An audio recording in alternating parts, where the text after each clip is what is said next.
100% આધ્યાત્મિક માણસ, 100% સ્પિરિચ્યુઅલ માણસ કોને કહેવાય?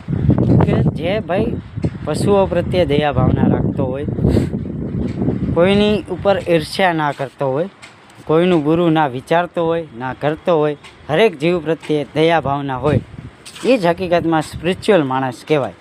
જ્યાદા પૂજાપાઠ કરવાથી કોઈ બંદો અથવા બંદી સ્પિરિચ્યુઅલ માણસ બની જતા નથી.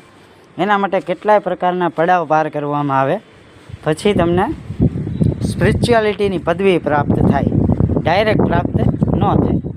તો સીધી સી બાત હે કે સંસારમાં જન્મ લીધો છે તો હરેક એરિયા કવર કરી લો, પૈસા પણ કમાવો, માતા પિતાનું નામ પણ રોશન કરો, સ્પિરિચ્યુઆલિટીમાં આગળ વધો અને પોતાની અંતરાત્મા સાથે કનેક્ટ થાઓ, ડિવાઇન એનર્જી સાથે કનેક્ટ થાઓ, પ્રકૃતિ સાથે કનેક્ટ થાઓ, ગોડ તમને જેમાં પણ બિલીવ હોય એની સાથે કનેક્ટ થાઓ, તો તમારું જીવન સત્યમ શિવમ સુંદરમ થઈ જશે. રાધે રાધે, હર હર મહાદેવ.